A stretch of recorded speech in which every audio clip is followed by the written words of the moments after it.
so on. Okay, that's the pointer. Thank you ever so much for inviting me. I haven't been to this part of Ireland before. Fantastic, really. I believe I've got lucky with the weather, but it looks beautiful, and I'm looking forward to seeing a little more.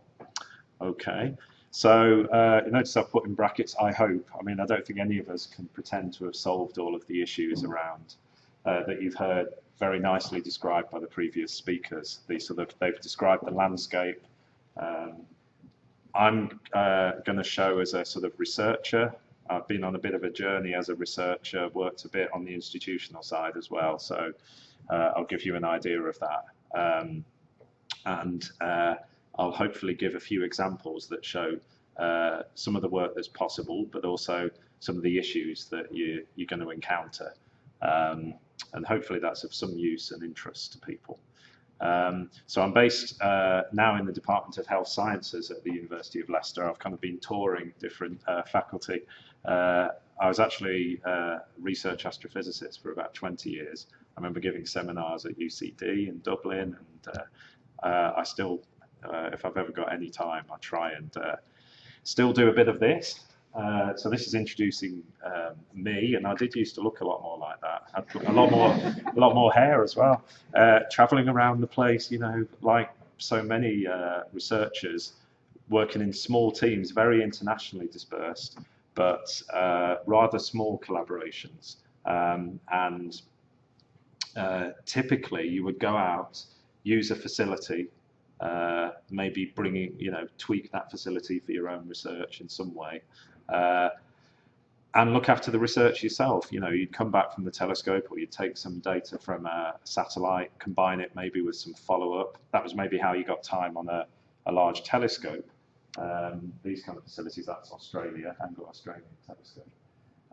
And you'd maybe, by hand, you would sort of stitch together data sets by hand that you'd made, and you'd perhaps got the time on the facility to get that data because you'd shown that there was something interesting to test.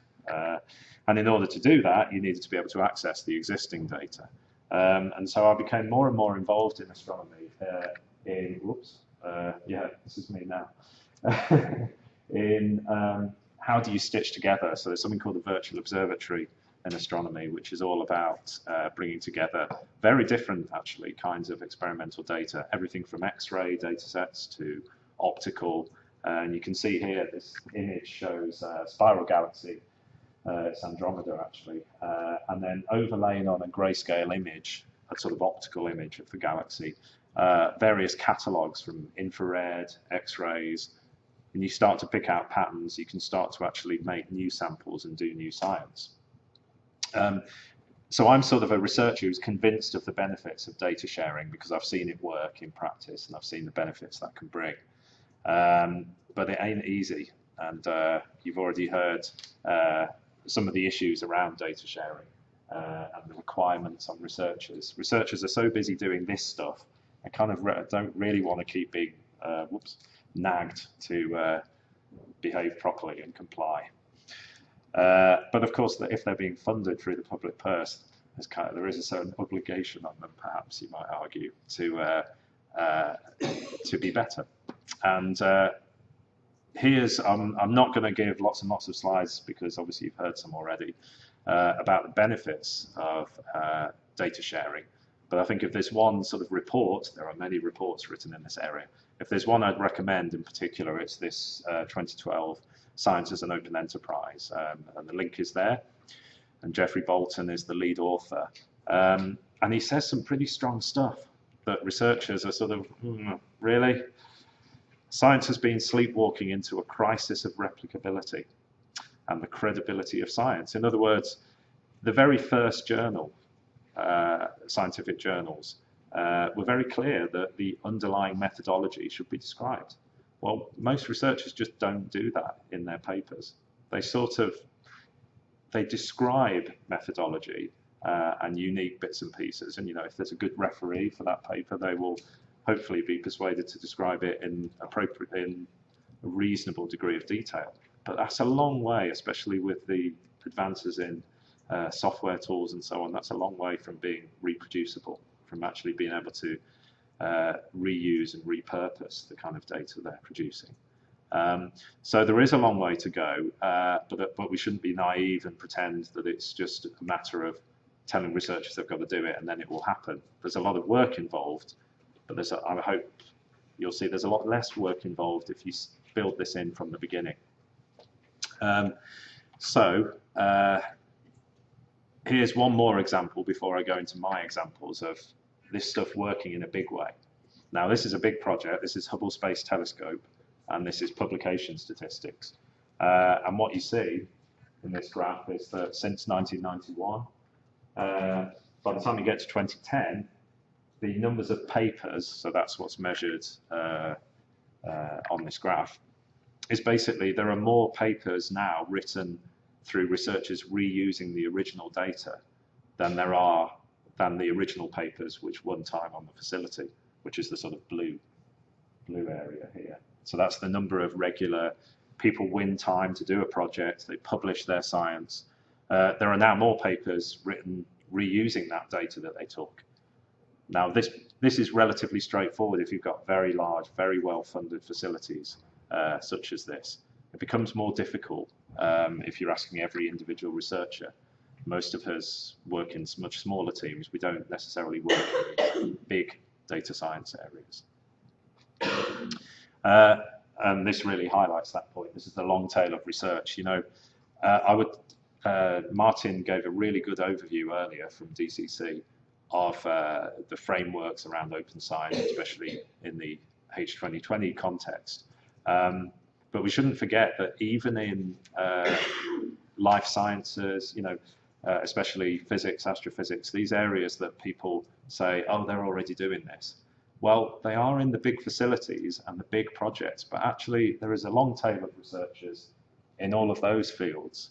And we all know in many cases in the arts and humanities, people obviously, they haven't been so data intensive in the past. And so they're still working at the level of spreadsheets, notebooks, memory sticks, and so on. And that is, if you add up all those researchers, that's the vast majority of researchers. There are these huge facilities with their own infrastructure, but outside of those, most researchers are going to need some help and potentially are going to have to make some extra effort to comply with the sort of requirements of that are coming from the funders now.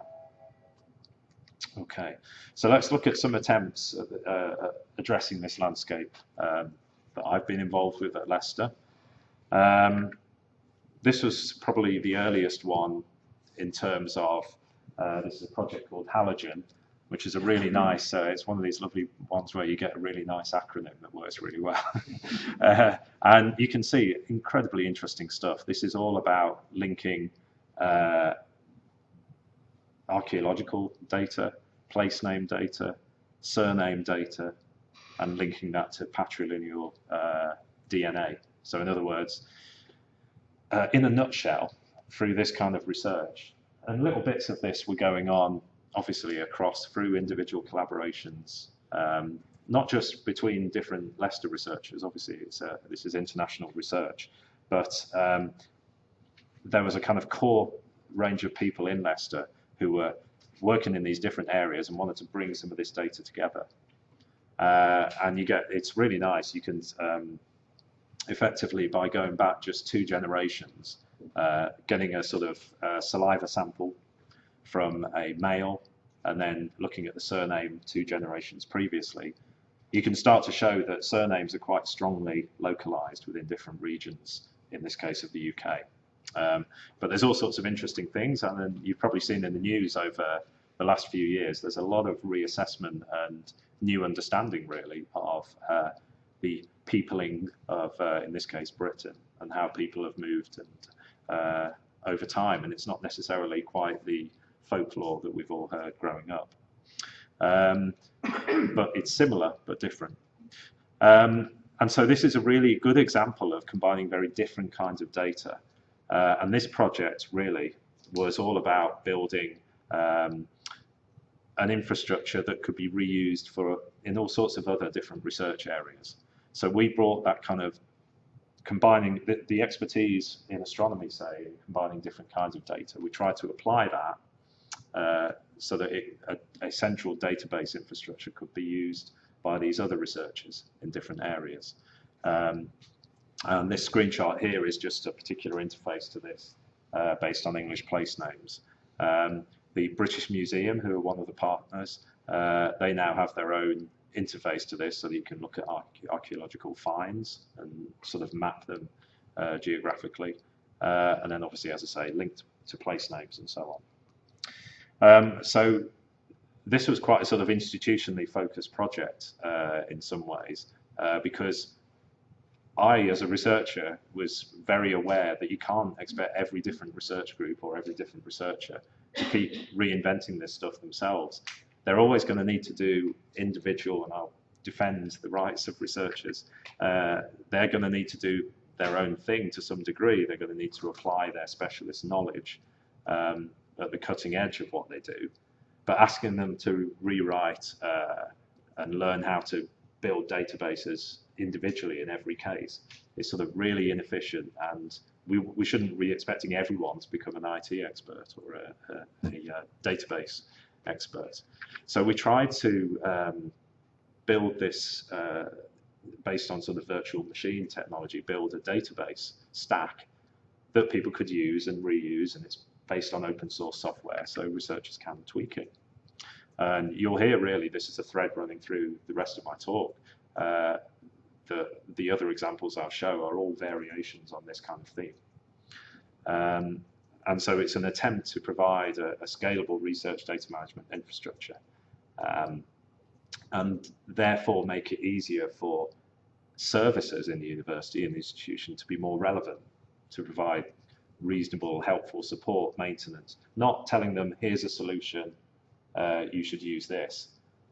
I had some very long discussions with the previous IT director about why business objects really wasn't the right solution for this group of researchers. You know, that there are very large cultural differences sometimes between the different people who need to be involved, but everyone's needed, or the help is needed. As I say, researchers, unless they're in these very big infrastructure areas, are not going to build that infrastructure themselves, and they need help with that.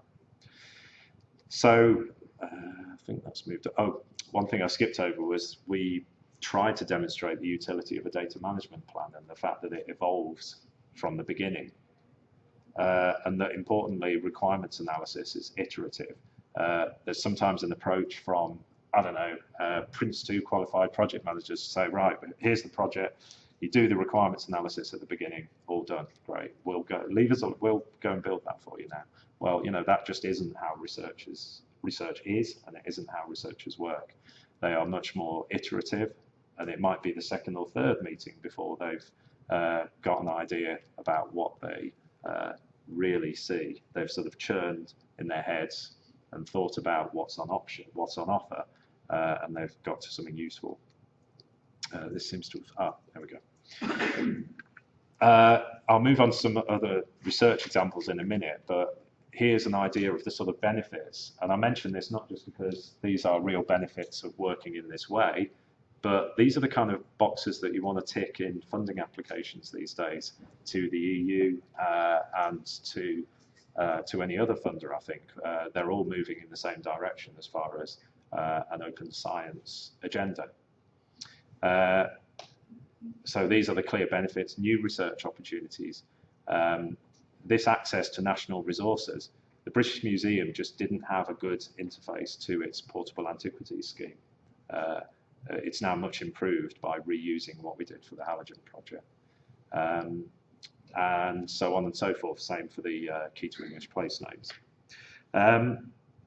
But there is work involved for researchers, and that comes into this cleaning and enhancing of data. That takes a little bit of work, but if you build it in at the beginning, in project, and that's where your evolving data management plan comes in, then it's pretty easy at the end, and it's not a problem to make appropriate bits of data available underlying a publication, say.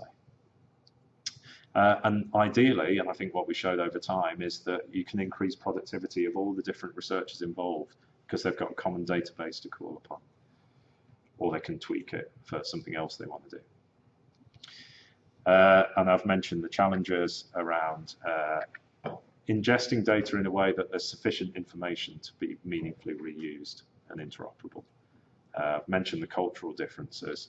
Versioning and provenance is very important. People have to, the idea of an open lab notebook, people need to be able to, you need to kind of write it down as you go along. It's all good practice over the years, but somehow we've lost focus on that in some cases.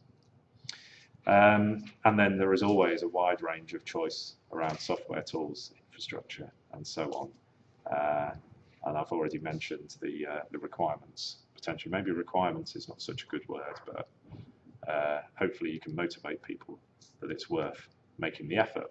And here's an example of why that halogen work was worth the effort. In the near term, so this is going back about 3 or 4 years now, based on that database that was built, a large team of people got a really good Leverhulme Trust grant, that helped researchers in a few different areas exploit that database that we built.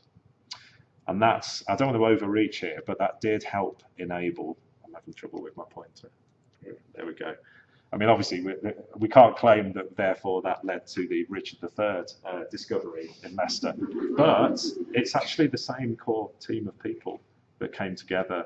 Now, historians, independent of the University of Leicester, were very much involved and funded the initial digs. But the archaeologists knew about halogen, and the geneticists were already working because of halogen with the archaeologists. And it's Cheery King, the lead geneticist for the halogen project, is the person who led the DNA analysis off this bones and proved that it really was, to 99.999% probability, the remains of Richard III. So, I'm not claiming that it's all thanks to halogen. That was a broad range of, well, sort of halogen, but it really helped. Things blossom. This is how research works, by doing some nitty-gritty that's hard to justify in the short term. Building infrastructure, it's never popular. You can get to really interesting places. And I will just mention in passing that we found, speaking as a researcher again, I persuaded the institution, if you ask some of these questions when they're applying for funding, that's when you can get their attention, because researchers are very interested in getting funding. So in our case, there's a research, a SAP-based, I think it is, costing system, and we say then, do you need some help with planning, data management, and so on? So there's something called LUCRA. I've forgotten what the acronym stands for. I guess it's Leicester University something, but it's basically a research grant costing system, a variation on SAP that's used in Leicester, and researchers tick this box, and even if they don't come back to you after they've got funding, the institution now can measure the demand and the number of people. Researchers are not very good at getting back when asked, when followed up. So this graph is people who've ticked the box that they would like help with planning IT for their project and their grant proposal. Only about a third of them actually respond afterwards when you get back in touch. I remember I was told by people who still do that. And we did provide, if you go online, again, I won't go into detail now, but if you go to this le.ac.uk/research data, we tried to bring together resources, mostly pointing to external resources, not least DCC stuff, for help for researchers in this area. Because researchers don't know where to look for help. They're not sure whether to look to the research grant, the research support office. Sometimes they think, is this IT services? Of course, library is actually probably arguably the most important part of this in terms of archiving data publications afterwards. But you kind of need all those people to be involved. And so we just created a single research data. I'm saying we, I mean, I as a researcher was sort of persuading and cajoling my colleagues that this was a really helpful way for researchers to have a single point of contact. And this guidance is available and can be reused. There's sort of four themes. And it's kind of like a health checklist for researchers. And then based on that work in 2011, there is, for those that were interested more on the institutional side, we did try and sort of look at near, medium-term, long-term strategy. What can institutions do based on all the lessons learned in this area? So that's something I wrote with Angus White at DCC. The trick with researchers is getting them to believe it's not just a compliance thing, it's not just a management challenge. And that actually you do have a responsibility for the knowledge you create, and that there are personal benefits. For the library and IT service in particular, you know, they can help with this a lot through the kind of measures I've indicated there. You know, working local champions in particular groups, they've helped, and IT in particular helping with that sort of active phase of research data management, as opposed to the longer term deposit stage, where obviously the library tends to be play a more leading role, but they're all needed. And I think the key thing is that active data management planning, which we've seen now, it's in there in the EU programs as being required, and it's got to evolve in project though. So data management plan as a live evolving object, which you can annotate on the fly. Okay. And to make all this possible, I think researchers feel that they need incentives. I'm not going to talk, I give whole talks on research data publishing, because that's a passion of mine, and it's been mentioned earlier, but I won't go into that now, but clearly that's one way of addressing how researchers can get credit for the hard work of making data reusable. I've mentioned discipline-specific community-sensitive expertise and the importance of those. And that I'm very passionate, and will come on now in the sort of final part of the talk, about software tools that are open and can be adapted. How am I doing for time? I suspect I'm overrunning a bit. I've got another 5-10 minutes. Okay. Oh, great. Okay. I have a habit of rambling. No, you're fine. It's becoming more and more meaningless just to talk about this area as research data. People are kind of not talking about the software. Do you know about 60% in a recent survey of Russell Group researchers in the UK? So it's a few hundred researchers survey. About 60% of them now, in some way, shape or form, write their own bits of software. It's pretty shocking to a lot of people. It's a kind of generational change. And the problem is that unless we're going to help them with that, it becomes a bit meaningless just to talk about the underlying data. The underlying data for open science, a very important part of that is the software that's used to generate. In many cases, in terms of simulating, you know, research that uses numerical simulations, which is an increasing amount of research as well. It becomes a bit down. You don't really want to store the results. What you want to store are the software versions, where, you know, have they deposited that somewhere as open source software? Is it described and annotated? What are the dependencies, and so on? You know, that's more important than what parameters did they use. The trouble is researchers guard that knowledge jealously. That's potentially their IP. So there are tensions there as well that you've got to be aware of. But in most cases, it's actually beneficial for researchers to publish this stuff and make it open. If they're researchers, if they're not going down the commercial route. But even if they are, I mean, I lead an open source software project where the expertise, the IP, if you like, is around how you integrate different open source pieces of software. It's not licensing as such. Maybe it will have to be to sustain it longer term. I'm not sure yet. We're looking into that. I know much less about that than that previous speaker. Okay, so let's talk about building on this idea of databasing for researchers. We've, for the last few years now, been building something around biomedical research and helping researchers with generic tasks in order that they can tweak software and do their own research. So this is the unfortunately named Brisket project, one that we are going to have to change the name. But for now, it's still using that name. And it's something we've had a lot of support from JISC the UK sort of higher education research and development in IT funder.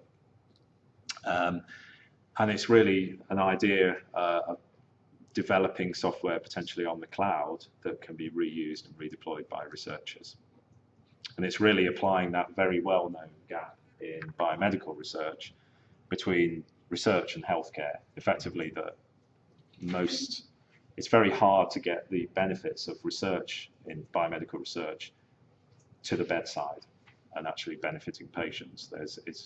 There are huge gaps, and there's a huge lack of skills and knowledge engineers to bridge that gap. This is Tim Beck, who's based in the genetics department at Leicester. He led this paper and works with me on Brisket, among other things. This is what we try to address, this very generic area. We try to use open source software approaches, and we try and blog about it as well. And there's been gaps in funding, and it's hard doing this stuff. It's really hard doing infrastructure research in a university context. But I think we're gradually opening doors that I don't just mean us. There's lots of other projects of this type as well. Hopefully, we're starting to get the message across that there is it's worth the effort. And hopefully, you'll get an idea of that. So here's a schematic of what Brisket's about. These screenshots. These are different applications. You can open them in a web browser, and they run on a virtual machine infrastructure, which could be in a database in your university, or it could be a cloud, so-called cloud external database. It could be in your local hospital trust. And lots of researchers work across that boundary, as you all know, between the hospitals and the university research. And it's about trying to help them with some of the most common tasks that are required to do that research. So at the top of the stack, you've got things for managing cohorts of patients. And then we've got sample tracking, blood, urine, and so on. How do you manage that? Where are they in the freezers? That kind of stuff. Electronic data capture really means questionnaire data, survey data, longitudinal studies. And there's quite a bit of interest in how we might extend that work more broadly in some areas of social sciences as well. And then at the bottom of the stack, you kind of want to bring all that data together and interrogate it. And that's using an open source tool called d6be8fb2. So the thing that we've done, I guess, quite uniquely, although it's becoming more common now, is that we wrote lots of software to sort of link these different applications. And so that they talk to each other using web services. And what that means is that if a research nurse in a clinic with a consented patient, updates a record, sample taken here, and so on and so forth, you won't just know about that in your sample management software, but when you go and look at a patient records, if you have permission to do so, obviously, and you're working hospital side, you can build and potentially say, right, patient, the record's already been updated in that application as well. You don't have to manually check each separate application. They are bidirectionally linked, and that's powerful. And so in essence, what Brisket was about was helping people on the hospital side manage and work with real patient data. But then it also allows university researchers to take anonymized versions of the data using barcoding and so on to perform their research. So I think I've covered most of these points already in terms of what each application does in outline, but we basically worked in real cardiovascular respiratory research units based in the hospitals in Leicester to make it much easier to do real research. This is Open Specimen, which used to be called CA Tissue. It's now Open Specimen. Open source communities evolve. And given the limitations on time, as I say, I think I've said most of the useful things about these particular slides, but these are different applications that are generic. They're things that lots and lots of life sciences researchers need to do. And they only need to use one bit of it. I mean, they could install the software themselves if they're technically minded. It's not that difficult. But what we try to do is make these things available through a web interface if you've got permission and accreditation. And then you don't have to do that bit of work. But if you are technical, it's open source, so you can tweak it and you can take it in a new direction. Okay. And then here's how you bring it all together at the end. d6be8fb2 is sort of, you can build a tree structure of different data, everything from if you've got permission in your study and you've got some GP data, usually you won't have real names in there, they've been pseudonymized and so on. But you can combine whatever data you're interested in with other data, sort of drag, drop, filter, make a new sample. If you're working with hospital-based researchers, you can then get permission to recontact the patients if they, if they consented, that they don't mind being reconsented in future. So this is a way of really doing new research, and you use these things called ontologies, which are data dictionaries, to basically to match terms across different kinds of data sets. So I won't go into the sort of unique selling points now in detail, but I think I've given you an idea that this has real utility and is used in real research in the cancer area, respiratory, cardiovascular, and that we make it as easy as possible for people to get the benefit of these databases. And in particular, the ALSPAC longitudinal birth cohort studies based at the University of Bristol, there's a very big collaboration building there in terms of helping them manage more of their studies and tables using this kind of infrastructure.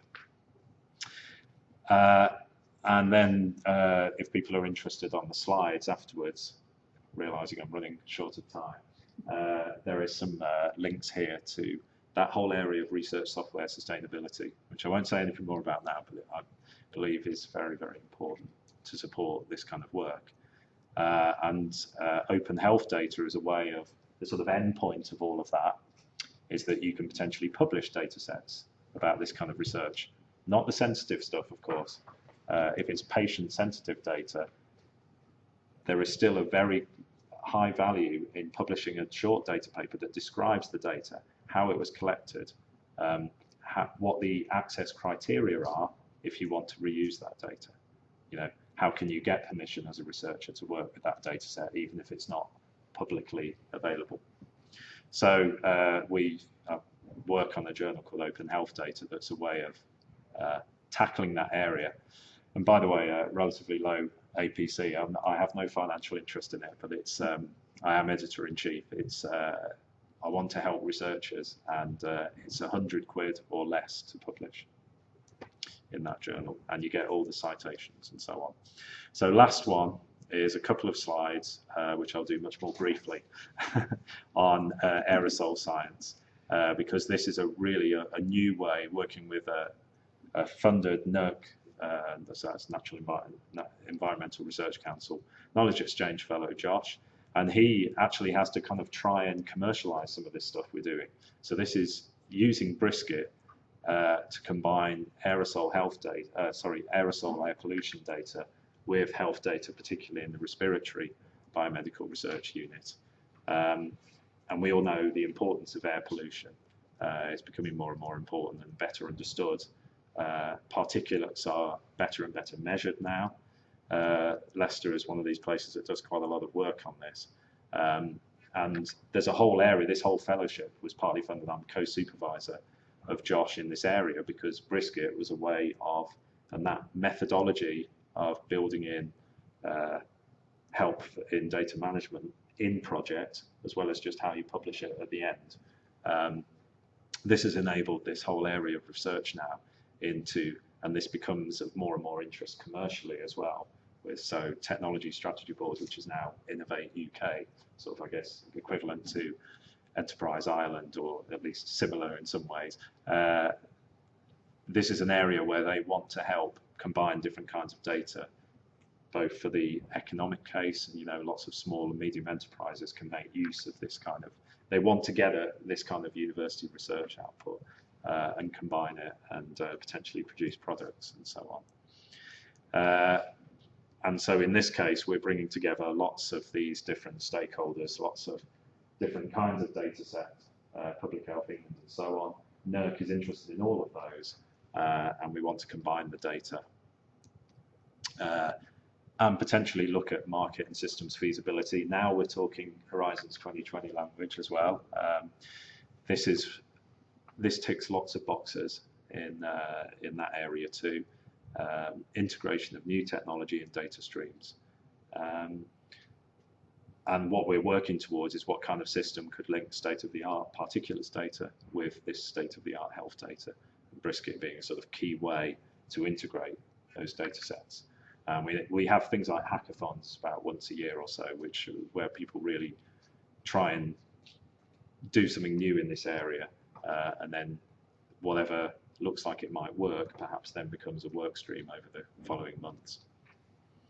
So last couple of slides are, I think as a researcher these days, in these more and more areas of research are data intensive.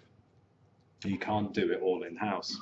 The tradition has been that researchers kind of start from scratch almost and try and do everything from scratch, and that's becoming less and less viable as the complexities increase.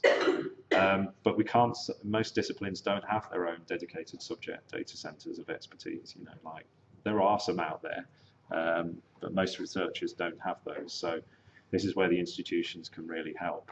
And I think you have to identify what you've got in-house, the best resources out there externally. DCC, by the way, is the place to go really to find all this stuff internationally. A lot of the best work in the US has built on early work in the DCC. Their whole data management system was a redeployment of the earlier phase of DMP online. In many respects, I think some of us feel that the US took a more sensible approach. They really simplified it. Instead of a very long checklist of requirements, it sort of went in really easy and tried to hit as many researchers as possible.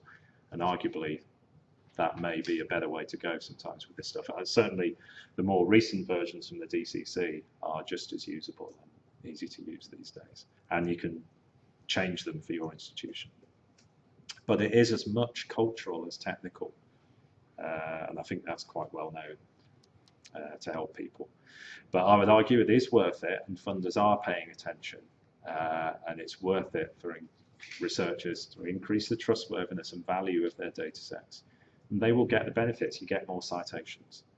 I showed you open health data. That's a way of, as well as your research articles, you can get citations for just writing a 3 or 4 page description of a data set that you've produced. And you'll get citations. And you'll open up the possibility of collaboration with a greater number of people who can see that the data's out there. So thank you very much. Thanks to Foster and UCC and others for inviting me.